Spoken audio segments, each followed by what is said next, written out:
Assalamualaikum warahmatullahi wabarakatuh. Waalaikumsalam. Salam sejahtera untuk kita semua. Salam Om Swastiastu, Namo Buddhaya, salam kebajikan, Rahayu. Selamat sore. Terima kasih kepada rekan-rekan media yang telah hadir di Badan SAR Nasional pada kesempatan sore hari ini. Atas nama pemerintah Republik Indonesia, saya menyatakan keprihatinan yang mendalam atas musibah yang dialami warga negara asing asal Brasil, Saudara Juliana DSPM, yang terjatuh saat melaksanakan pendakian menuju puncak Gunung Rinjani pada tanggal 21 Juni 2025 yang diperkirakan pukul 04.00 WITA. Pada kesempatan ini saya akan menyampaikan beberapa hal terkait operasi SAR yang dilaksanakan Badan SAR Nasional bersama tim SAR gabungan yang terdiri dari tim Basarnas, tim Rescue Kantor Pencarian Pertolongan Mataram, tim TNGR Sembalun, tim SAR dari Polsek Sembalun, Brimob Lombok Timur, SAR Unit Lombok Timur, dan tim-tim yang tergabung lainnya. Total tim ada 50 personil lebih. Saya ingin menyampaikan kronologis kejadian. Yang pertama, Badan SAR Nasional menerima informasi kedaruratan terhadap salah satu dari warga Brasil yang sedang melaksanakan wisata pendakian ke puncak Gunung Rinjani pada pukul 09.40. Jadi saya sampaikan di sini kenapa 09.40 baru informasi itu kita terima. Saya sampaikan bahwa lokasi jatuhnya korban menuju ke pos itu memakan waktu kira-kira lebih dari 8 jam. Sehingga pada saat korban dinyatakan hilang, dari tim ini salah satu kembali ke pos dan disitulah baru menyampaikan, sehingga informasi diterima kira-kira jam 9.40. Pada saat itu atas nama Bapak Mustiadi yang melaporkan telah terjadi kondisi membahayakan manusia terhadap satu orang warga negara Brasil yang terjatuh di jalur pendakian Gunung Rinjani, Lombok Timur, dengan kronologis kejadian pada 04.00 WITA saat akan melaksanakan summit menuju puncak Gunung Rinjani. Korban diperkirakan terjatuh dari tebing ke arah danau dengan perkiraan awal kedalaman 150 sampai 200 meter. Korban atas nama Juliana de Souza Pereira Marins, usia 27 tahun, melakukan pendakian melalui pintu Sembalun atau pintu pos Sembalun pada tanggal 20 Juni 2025 bersama dengan 5 orang lainnya dengan kewarganegaraan yang berbeda dengan registrasi ERSI NF X3LHVPP yang tercatat. Kemudian saya sampaikan tindakan yang diambil. Pada hari Sabtu tanggal 21 Juni 2025 pada pukul 10.21 WITA, tim SAR gabungan pertama diberangkatkan menuju LKP atau Last Known Position dengan peralatan vertical rescue dengan jumlah personil 5 orang. Kemudian pada pukul 10.30 diberangkatkan tim SAR yang kedua menuju LKP dengan jumlah personil 9 orang, dan tim ketiga diberangkatkan menuju ke LKP dengan jumlah 5 orang pada pukul 12.30.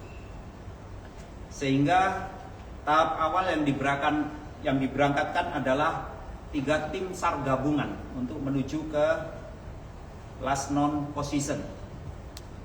Kemudian tim SAR gabungan berjumlah 10 orang dan 4 porter yang menuju ke LKP pada pukul 19.38 melaksanakan dropping peralatan dan logistik. Pukul 19.50 WITA, tim SAR gabungan pertama dan kedua tiba di LKP dan langsung melaksanakan pencarian. Jadi yang saya sampaikan tadi bahwa begitu informasi diterima, langsung tim SAR yang sudah standby setiap saat langsung diberangkatkan. Jadi dari kantor SAR menuju pos pertama itu memakan waktu kira-kira 2-3 jam. Kemudian dari pos Sembalun itu menuju ke LKP diperkirakan 8 jam. Sehingga dari informasi yang kita terima, kemudian tim SAR gabungan sampai di lokasi kira-kira di 19.50 tadi. Kemudian pukul 20.00 tim SAR gabungan melaksanakan observasi. Karena pada saat itu sebenarnya ada tanda-tanda terlihat adanya senter yang masih menyala. Dan dari situ tim SAR gabungan diturunkan dan juga dari tim SAR gabungan menggunakan drone thermal untuk mendetek posisi korban.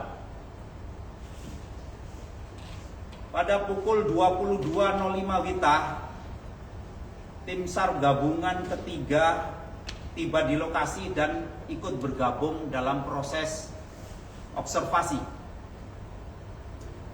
Kemudian dari proses yang dilaksanakan mulai dari jam 20 sampai jam 22, tim SAR gabungan dan juga drone thermal yang kita operasikan untuk mendetek korban belum mendapatkan hasil. Dan pada saat itu karena cuaca yang memang kondisi malam hari tidak memungkinkan untuk dilanjutkan. Karena memang kondisi dari medan tersebut sebenarnya berupa tebing. Dan peralatan yang digunakan dihadapkan dengan kondisi cuaca tidak memungkinkan untuk dilanjutkan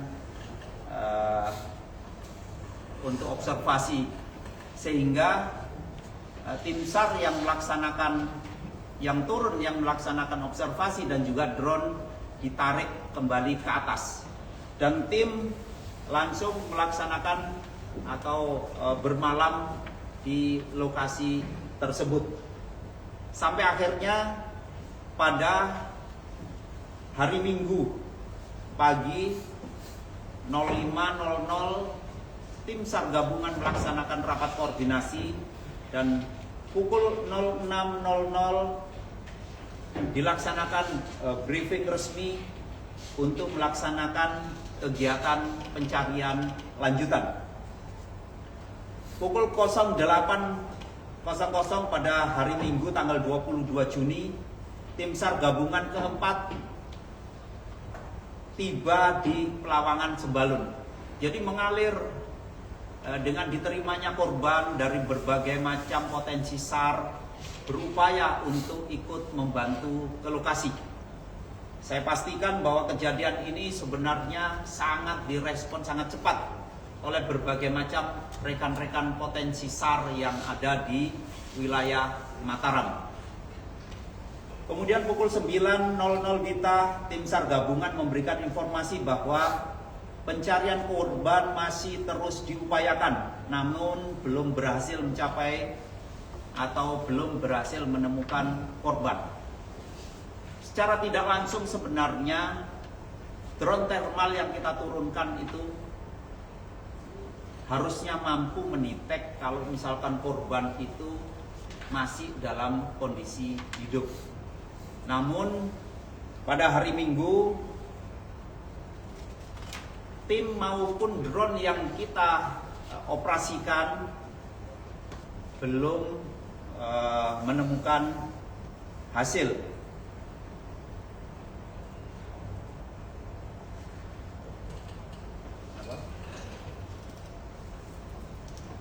Kemudian pada siang hari jam 11 WITA pencarian drone dinyatakan tidak bisa maksimal karena memang kondisi cuaca di ketinggian 9.000 feet tersebut tidak stabil.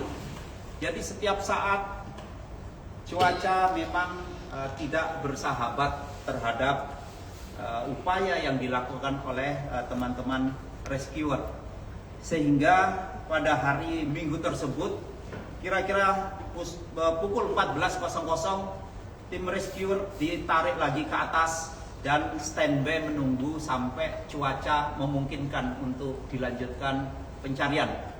Dan ternyata sampai malam tidak memungkinkan untuk dilaksanakan, sehingga kegiatan dilanjutkan pada hari Senin tanggal 23 Juni 2025. Diawali dengan persiapan 05.00 dan 06.00 mulai dilaksanakan operasi dengan menerbangkan UAV untuk melaksanakan searching.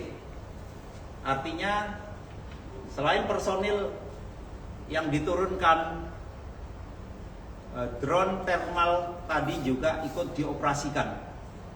Kemudian pukul 07.00 WITA dropping Larkin dan Tandu ke LKP. Pukul 07.59 drone thermal atau pesawat UAV yang kita operasikan menemukan atau mendeteksi adanya korban yang dimaksud. Jadi saya sampaikan di sini, nanti mungkin dilihat di dokumen yang ada bahwa kondisi korban pada saat terdetek oleh drone dalam kondisi tertidur di bebatuan dalam kondisi miring. Dan setelah sekian lama drone itu memantau, memang tidak ada gerakan. Dari situ koordinat baru ditemukan dan posisi korban, kalau ditarik garis dari tempat jatuhnya korban itu ternyata lebih dari 400 meter, dengan artinya kedalaman dari titik jatuhnya itu di 400 meter dengan kondisi jurang yang sangat terjal. Sehingga pada hari Senin tersebut sebenarnya banyak potensi SAR yang ingin secepat mungkin mengambil inisiatif untuk bisa menyelamatkan. Bahkan pada saat itu juga dari hasil koordinasi ada pesawat dari Bali Air juga ingin ikut membantu dalam proses evakuasi. Namun kembali lagi dari situasi dan kondisi yang ada sampai dengan pukul 14.49 bahwa tim belum bisa menjangkau ke lokasi korban.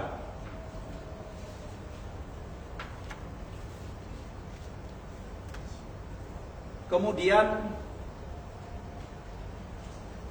pada pukul 15.30 bahwa ada tim yang diberangkatkan dengan membawa perlengkapan-perlengkapan yang memungkinkan untuk membantu proses evakuasi. Artinya bahwa kedalaman sejauh 400 sampai 500 meter ini memang bukan sesuatu yang gampang. Rata-rata kali yang waktu itu dibawa memang berkisar di 250, sehingga perlu ada tambatan lagi untuk disambungkan ke bawah, dan itu ternyata kondisi jurang tidak memungkinkan untuk membuat tambatan tali tersebut, sehingga tadi disampaikan ada dukungan dari bawah untuk melaksanakan tindakan evakuasi. Kemudian sampai pada akhirnya kembali lagi cuaca yang tidak memungkinkan untuk bisa dilaksanakan evakuasi. Kemudian saya sampaikan bahwa pada hari ini dari hasil komunikasi, tim yang ada di lokasi tetap berupaya untuk melaksanakan evakuasi dengan menurunkan tali dan juga rescuer untuk ke bawah. Dan dengan situasi kondisi yang sangat tidak mendukung, kami dari Badan SAR Nasional mengirimkan tim khusus dari Basarnas Special Group. Kita berangkatkan 6 personil tadi pagi berangkat untuk menuju ke Mataram. Kemudian 1 pesawat dari Bogor juga kita berangkatkan untuk menuju ke lokasi. Dan dari perjalanan diperkirakan pada pukul 15.00 pesawat baru sampai di sana. Begitu juga tim rescue. Kita sedang menunggu proses evakuasi secara manual yang dilaksanakan oleh rescuer yang ada di sana, sambil nanti dilaksanakan komunikasi melekat apakah memungkinkan dari sore ini untuk pesawat bisa merapat ke pos yang ada di Sembalun. Saya sampaikan bahwa posisi lokasi jatuhnya korban yang tadi saya sampaikan ada di ketinggian 9.000 feet, di mana kalau kita melihat di ketinggian 9.000 feet itu sebenarnya kondisi oksigen sudah sangat terbatas, sehingga pergerakan juga tidak bisa dengan mudah para rekan-rekan rescuer di sana untuk melaksanakan kegiatan. Begitu juga kondisi jurang yang sangat curam dan juga terjal. Dan ini yang memang agak sedikit ekstra yang harus kita lakukan untuk berpikir jangan sampai tindakan yang dilaksanakan oleh rescuer, termasuk juga pesawat yang sudah kita berangkatkan ke sana, melaksanakan tugas tidak dengan aman. Kita berupaya dengan potensi SAR yang ada, ingin sesegera mungkin bisa menyelamatkan saudara kita yang mengalami musibah. Dan saya mengharapkan doa dari teman-teman media dan juga dari seluruh warga negara Indonesia bahwa apa yang dilakukan tim SAR gabungan ini mudah-mudahan diberikan kemudahan, dan mudah-mudahan cuaca dan juga medan yang kita hadapi bisa kita laksanakan sehingga korban bisa segera kita evakuasi. Dan nanti perkembangan akan saya laporkan. Mungkin sementara seperti itu yang bisa saya sampaikan. Saya mengharapkan bahwa teman-teman bisa memberikan informasi, dan kalau memang ada hal-hal yang perlu dikonfirmasi, saya mengharapkan Badan SAR Nasional akan siap memberikan informasi real terkait dengan kegiatan yang dilaksanakan di sana. Jadi mungkin itu yang bisa saya sampaikan dari Badan SAR Nasional mewakili pemerintah yang memang memiliki tanggung jawab untuk melaksanakan evakuasi atas kedaruratan yang terjadi kepada saudara Juliana, warga negara asing dari Brasilia. Mungkin itu yang bisa saya sampaikan. Barangkali mungkin ada yang ditanyakan, saya persilakan. Selamat siang Pak Kepala, saya Rizky dari CNN Pak. Sebelumnya kami mengapresiasi upaya evakuasi yang dilakukan oleh pihak Basarnas. Tadi memang kalau dengar cerita Bapak itu memang tidak gampang gitu Pak ya untuk mengevakuasi kondisinya kayak begini gitu. Tadi juga sudah dijelaskan oleh Bapak bahwa kondisinya memang tidak mudah gitu kan Pak untuk menjangkau korban gitu kan. Lalu tadi kan Bapak juga sebut Basarnas sendiri mengirimkan tim khusus ya Pak ya ke sana. Lalu belajar dari pengalaman yang sudah-sudah gitu Pak. Kira-kira ini kan tadi digunakan tali itu kata-katanya tidak memungkinkan gitu Pak ya. Ada nggak Pak langkah atau strategi khusus untuk upaya dari tim khusus ini untuk mengevakuasi korban agar bisa dijangkau gitu Pak? Seperti itu Pak. Pasti. Jadi yang saya sampaikan yang pertama bahwa bukan berarti kita tidak mampu menjangkau di sana. Yang saya sampaikan bahwa tim SAR yang berangkat pertama ke sana itu memang rata-rata memang perlengkapan yang dia bawa itu misalkan kalau misalkan turun tebing atau apa, rata-rata memang tali yang dia bawa itu berkisar di 200 sampai 250. Dan pada saat hari pertama dilaksanakan turun sampai di 200 itu tidak menemukan, bahkan drone yang dioperasikan untuk mendetek itu tidak menemukan. Teorinya kalau misalkan korban ini misalkan masih dalam keadaan hidup, drone thermal ini akan mendetek. Dan dengan panas tubuh itu pasti akan bisa mendetek. Ternyata hari itu memang tidak mendetek gitu. Sehingga dengan kondisi cuaca akhirnya ditarik lagi. Kemudian sampai hari kedua juga tidak menemukan. Karena memang diperkirakan karena jatuhnya senter tadi itu ternyata ada di posisi memang di 150-an itu kemungkinan. Nah, sehingga pada saat yang hari ketiganya itu, yang hari Minggu pagi itu, drone ini mencari di tempat lain, jadi sudah tidak lagi mendetek suhu tubuh. Jadi mendetek lagi turun sampai akhirnya pagi itu jam 7 itu baru secara visual terlihat korban ada di kedalaman di lebih dari 400 meter. Nah, dari situlah yang saya sampaikan tadi, tempat lokasi jatuhnya dengan pos saja untuk bisa turun itu memakan waktu 8 jam. Dan tidak bisa dijangkau dengan kendaraan atau apa.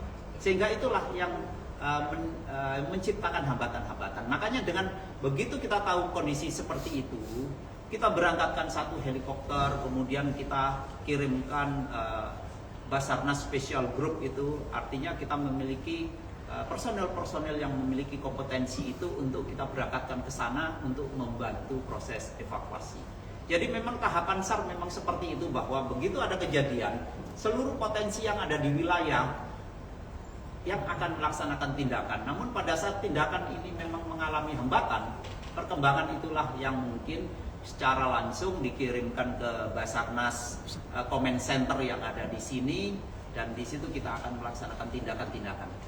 Dan faktor utama kita tidak bisa non-stop dari pagi sampai sore karena memang salah satunya adalah cuaca. Makanya saya mengharapkan doa, mudah-mudahan dengan situasi yang ada, entah itu personil SAR kita, bahkan mungkin pesawat heli yang kita kirimkan ke sana, diberikan kemudahan dengan mungkin cuaca bagus, dan juga kondisi medan mungkin ada istilahnya memungkinkan untuk bisa melaksanakan tindakan.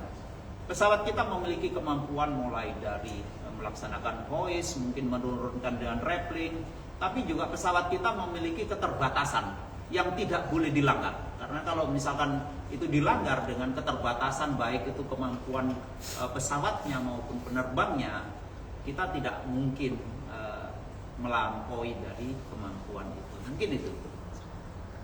Ya, monggo. Saya Putri dari TV One. Saya mau bertanya, ada 3 pertanyaan, Pak. Mungkin dari pihak Brazil, kedutaan Brazil sudah ada koordinasi atau belum? Lalu yang kedua, pendakian ini sudah sesuai dengan standar operasi SOP atau tidak?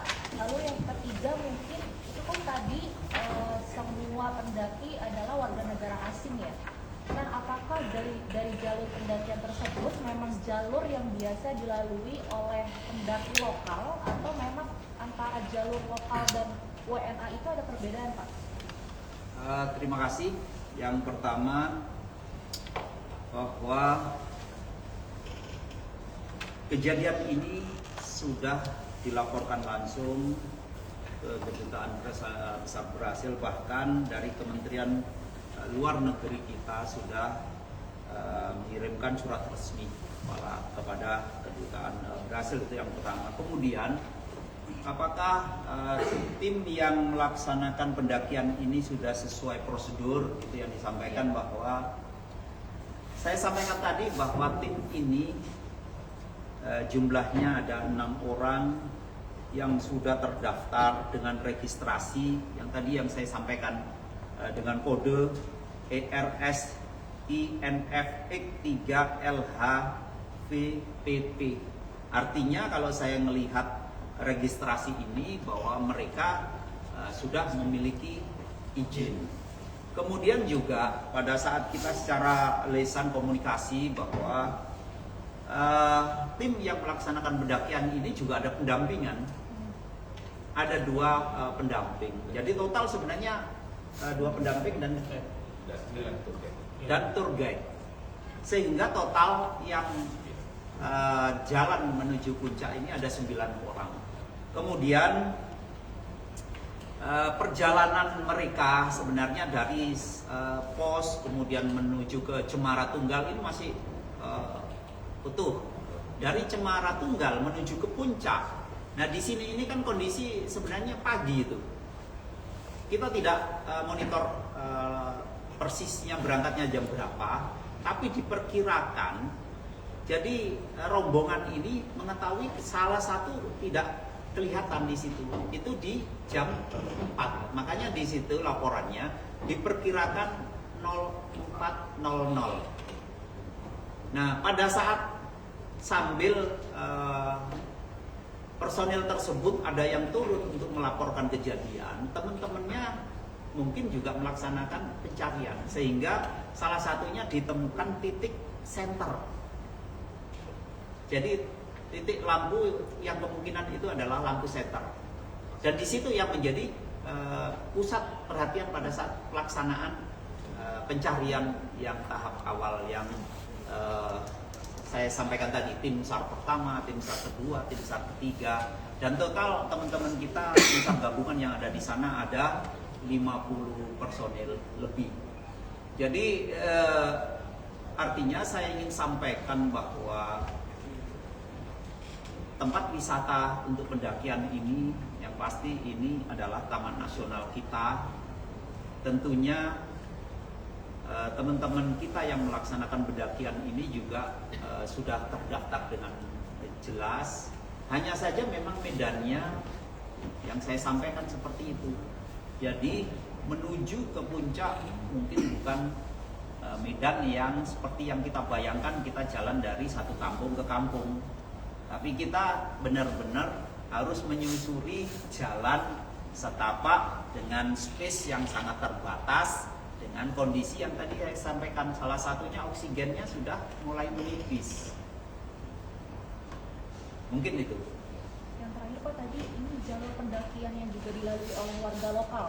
Sama sebenarnya. Jadi jalur pendakian ini sebenarnya sudah dilaksanakan rutin. Hanya saja pada saat kecelakaan ini terjadi atau kedaruratan ini terjadi, kita tidak pernah tahu apa yang terjadi. Apakah kondisinya sedang unfit atau yang bersangkutan ini mungkin apa kan gitu. Karena temannya juga tidak ada yang melihat bahwa yang bersangkutan ini terjatuh atau apa. Tapi tahunya oh nggak ada salah satu dari mereka. Mungkin itu.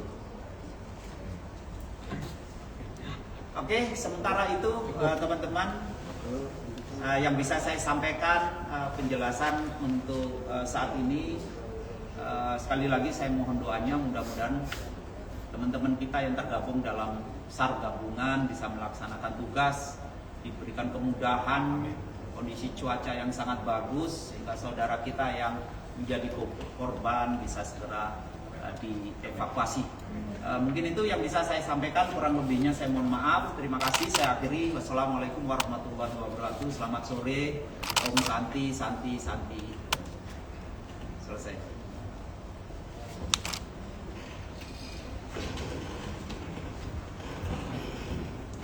Coba gambarin.